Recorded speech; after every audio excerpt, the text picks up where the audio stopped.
Hello there, very good evening and welcome. This is Primetime News. We're coming to you live and direct this evening from our Newsfirst studios in Colombo. I'm Joel Outscoon. Let's start off today with a look at our headlines. University students take to the streets against a statement by Minister Vijayadasa Rajapaksa. Police fire tear gas to disperse protesters. Japanese Defence Minister to visit key ports in Trincomalee and Hambantota. CID obtained statement from Minister Dr. Sarathamulugama on corruption at Sri Lankan Airlines. Information of inmates involved in smuggling drugs sent to the Attorney General's Department. Pakistan Prime Minister Imran Khan reduces his staff from 524 to 2.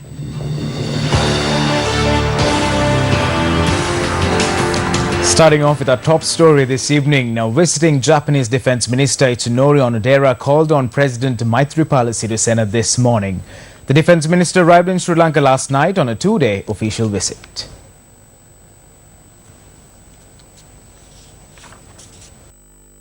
The specialty of this visit is that it is the first time a Japanese defense minister is visiting the country. The president's media division said attention was drawn to further strengthen the maritime security cooperation between Japan and Sri Lanka. During the meeting, progress of the implementation of agreements entered during President Sirisena's recent visit to Japan were reviewed. As a result of the discussions held between President Maithripala Sirisena and Japanese Prime Minister Shinzo Abe, the Japanese government took steps to provide 2 patrol boats for the Sri Lankan coastal guards, costing rupees 1.8 billion. The Japanese defense minister is scheduled to engage in an inspection tour of the Hambantota port, which was given to the Chinese government under a 99-year lease. The president's media division said he will also visit the Trincomalee port. During his visit, the Japanese defense minister met with the state minister of defense, Ruwan Wijewardena. The Japanese delegation is scheduled to leave the island.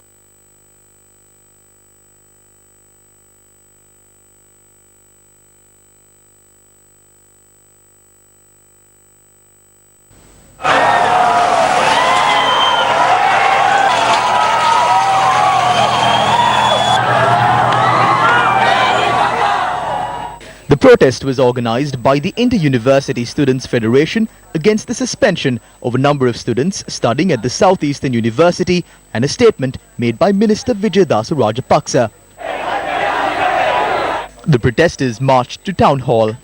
Attempts made by the protesters to enter the premises of the University Grants Commission in Ward Place were unsuccessful.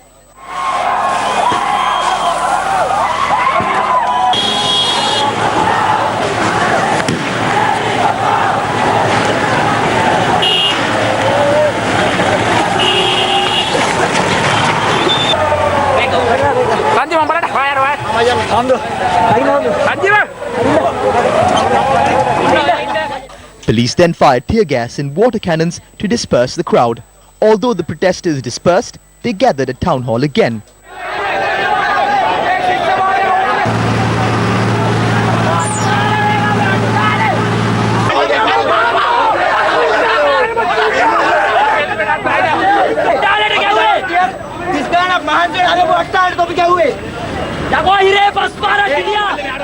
Police once again took steps to disperse the protesting university students.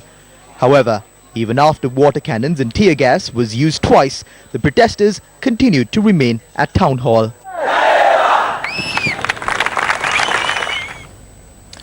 Now, the Prisons Department had directed the files of inmates held at the Valikada prison on charges of being involved in drug peddling to the Attorney General's Department. These files are related to cases that are said to have been delayed.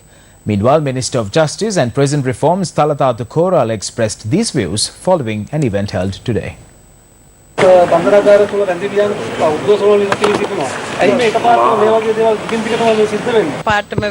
This is not happening all of a sudden. We are establishing some control in prisons.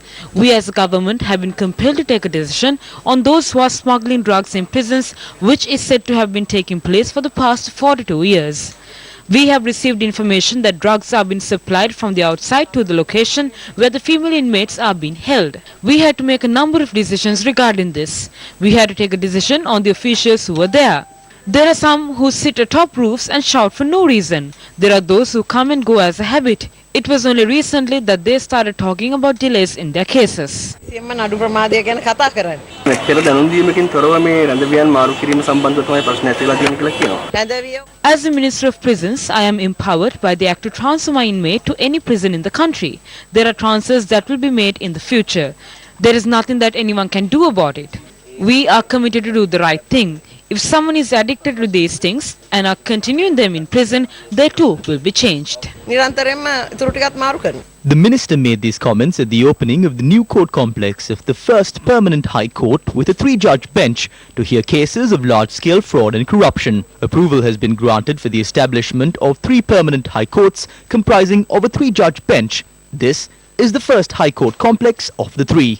15 ජන On the 8th of January 2015, it was said that those who misused public funds will be brought before the law and punished. We took some time for that. We passed the Judicature Amendment Act. We established this 3-judge High Court. I believe we have fulfilled our responsibility to the people. කරනවා මගේ වගකීමක් ඉෂ්ට කරා කියලා. ඒකම දැන් ඉතින් අපි දැක්කා හිටපු ජනාධිපතිතුමා කියලා තිබුණා ප්‍රශ්න කිරීමේදී අමතක වුණා කියලා. ඒ වගේම මෙතන දෙන්න අය ඒ න්‍යායම භාවිතා කරොත් එහෙම යම්සි ක්‍රමවේදයක් තියෙනවා අපි අත් දැනගන්නේ. That is not my job. That is the job of the judges and the institutions conducting these investigations. මෙහෙම ආයතනවල. මහ බැංකුවේ නඩුවක් මේකට කියනවනේ. I cannot say. I am not the one deciding. Meanwhile, the Association to Protect Rights of Inmates convened a media briefing today.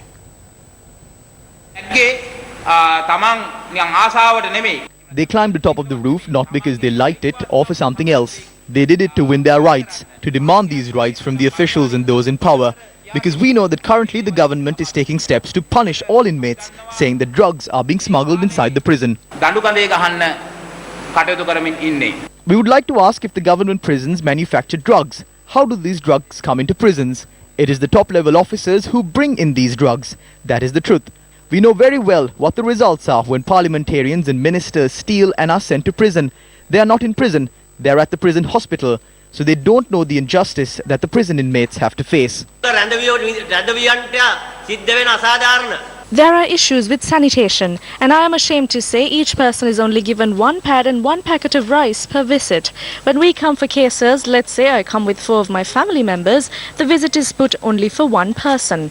So when 1 person is given that packet of rice, all 5 of us can't eat that rice now, can we? If you eat the rice at Valikada, you will know what it tastes like. There is no salt. They serve chili powder in water. We protested against these. There are 178 female inmates in the Y ward and they have only 3 toilets. All 3 of those toilets are clogged. It cannot be flushed. The waste accumulates. Are 3 toilets enough for 178 females? In the X ward, there are 110 female inmates. They have only 2 toilets. Rats run over our bodies. We get wet when it rains. Then we have to leave buckets. We live in these conditions. Also, the children at the childcare don't have proper food. Even hot water is only given with permission. They don't give it every time.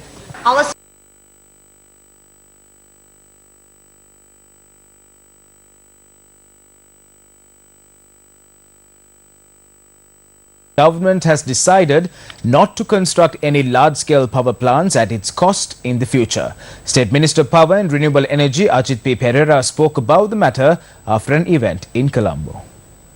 We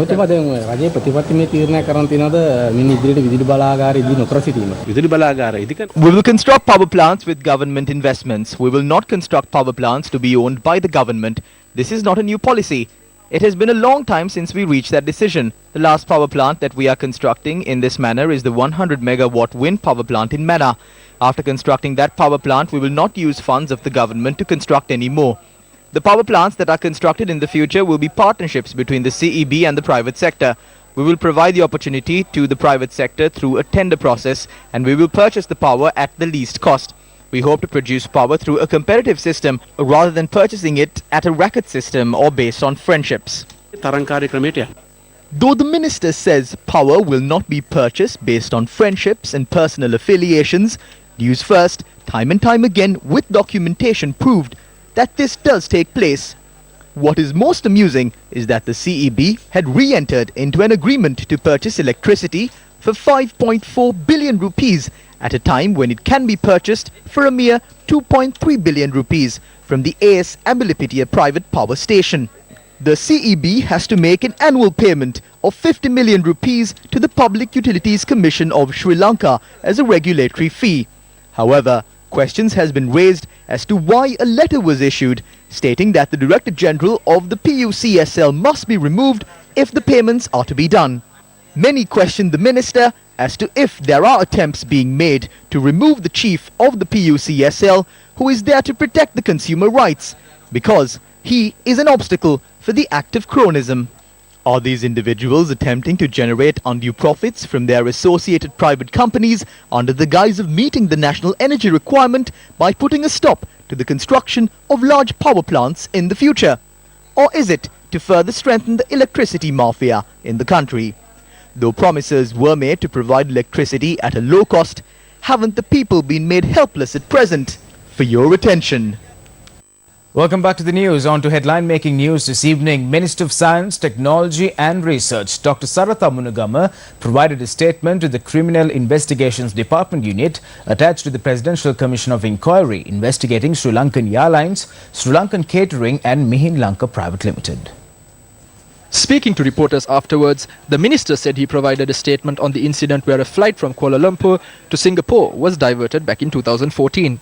He said he was questioned about this matter as he was aboard the flight from Singapore to Colombo and added the final decision on these matters will be taken by the Commission. Earlier, it was revealed before the Presidential Commission that former Sri Lankan Airlines chairman Nishantha Wickramasinghe had a flight en route from Kuala Lumpur to Colombo diverted to Singapore in order to pick up what he called a government delegation. This severely inconvenienced more than 120 passengers, causing an unknown amount in losses. Moreover, a subsequent check of the plane's passenger manifest revealed that the only government minister on board had been Dr. Sarath Amunugama. The other persons who were picked up from Singapore by the diverted flight were the Sri Lankan Airlines chairman and his wife. In related news, the Presidential Commission of Inquiry into Sri Lankan Airlines convened once again today to investigate into matters of abuse, misuse and mismanagement of the company's resources. The Commission again looked into matters regarding General Sales Agreements or GSAs it had agreed with partners overseas. Testifying before the Commission, a high-ranking administrative official revealed that serious departures from due process in the assigning of GSAs to Russia and Australia. The testimony revealed that Sri Lankan Airlines had considered the possibility of signing a GSA with a Russian party as early as 2009, back when the airline flew to Moscow on a code-share agreement basis. At the time, Sri Lankan had considered partnering with a firm named Westline International, but had soon abandoned this idea when they started flying directly to Russia. In what was a deviation from regular conduct, it was upon the recommendations of then Ambassador to Russia, Udayanga Veeratunga, that the GSA to the territories of the Russian Federation and Ukraine had been signed with a firm called Sri Lankan Limited LLC in 2011. It was further revealed that internal memos cited the ambassador's, quote, good relationship, unquote, with those in Moscow as the basis for accepting his recommendation. The witness further revealed that former Ambassador Veeratunga had initially recommended the appointment of the regional manager to Russia for Sri Lankan Airlines. Subsequently to the appointment of the very person recommended by the former ambassador, he himself had opposed this appointment. The reasons for this opposition given by the former ambassador was, according to the witness, personal reasons. Sri Lankan Airlines had been in search of a new partner in Australia following the expiry of their existing GSA and were approached by Sri Lankan Aviation Group in 2012. The witness revealed that the appointment of this partner was done on the recommendation of then Chairman Nishantha Wickramasinghe. The witness then revealed that suspiciously, although the directors were Australian nationals, all office holders were of Sri Lankan descent. This included an individual named Sasanka Dilan Aryavansa, who was a beneficial shareholder. The official further stated that she was unable to find any documentation as to who the owner of the company was. These revelations were in addition to many other dubious activities, including the excessive paying of commissions. The Presidential Commission of Inquiry will meet again on process of privatizing the state-run carrier that is saddled by at least $1 billion of debt. According to Bloomberg, this is a year after talks with sole bidder TPG Capital collapsed following due diligence of the struggling airline. Bloomberg, quoting Mano Tittavalla, an advisor to the Finance Ministry, reports that the ministry will seek preliminary bids for Sri Lankan Airlines Limited by September or October. Years of losses have prompted the government to look for a buyer and offer to absorb all the company's debt. The report adds that in the latest attempt that started in 2016, at least 8 parties showed interest in the sale. Those included US buyout firm Blackstone Group LP and TPG. Emirates held 44% of Sri Lankan Airlines until 2010, when the government bought the stake following the end of the civil war. According to the annual report, the company's total losses stood at 141.1 billion Sri Lankan rupees as of March 2017. United National Party parliamentarian Kavinda Jayawardena has been appointed as a monitoring MP. Kavinda Jayawardena will act as the monitoring MP for projects and programs carried out under the Ministry of Youth Affairs, Project Management and Southern Development. He was presented with the letter of appointment by the subject minister Sagala Ratnayaka yesterday. News from the political sphere this evening. Professor Sarath Vijayasuriya of the National Movement for Social Justice says the government's attempts to penalise criminals is unsatisfactory. වසර 3ක් පමණ කාලය ගත වෙලා තියෙනවා. 3 years have passed since the government came to power, and we must accept that they have done certain good things. However, we cannot be satisfied with the level of action taken to penalise the criminals and those involved in fraud. When it came to the two leaders, the late Venerable Sobhita Thera said from the very beginning to sit together and take all the decisions. In the end, they showed no regard to the advice of the Thera. These two leaders must understand the law-abiding citizens who value freedom, democracy and the rule of law made commitments to make a change in this country on the 8th of January. මේ තත්ත්වය වෙනස් වෙන්නට ඕනේ.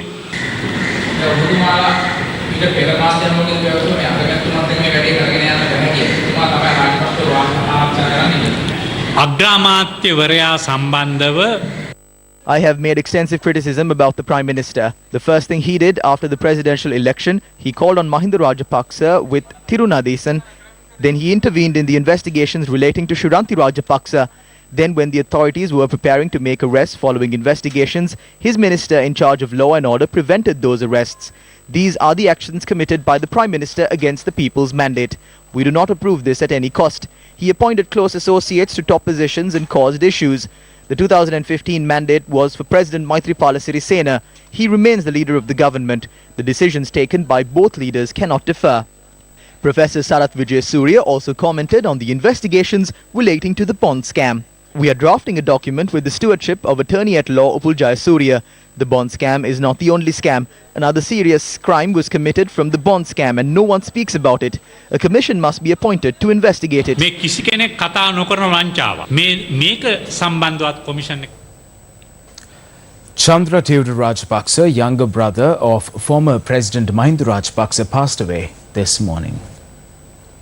He was 70 years at the time of his demise and was a father of one. Chandra Rajapaksa, son of D.A. Rajapaksa and Dandinath Disanayaka, was a brother for 8 siblings, including Basil Rajapaksa, Chamal Rajapaksa, Gotabe Rajapaksa and Preeti Rajapaksa. The remains of this renowned planter is placed at the Madhumulana house in Tangol for the public to pay their last respects.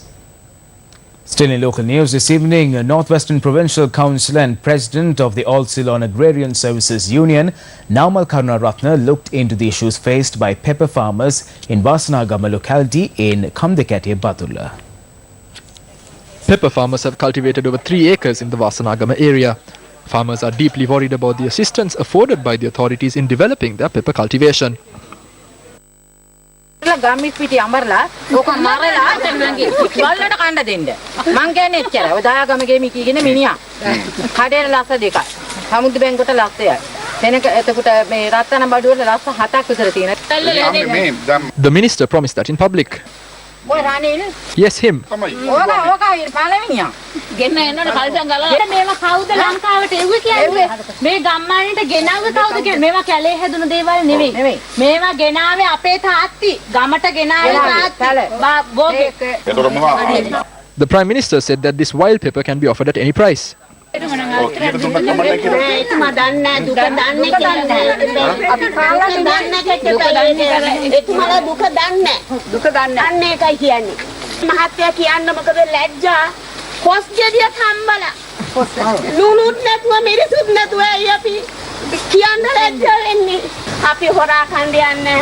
Namal Karunaratne then held a press conference at the Vasanagama Viharaya. අද මේ වෙනකොට අස්සුරු නිලනික අතහරින තැනට පත් වෙලා තිබෙනවා.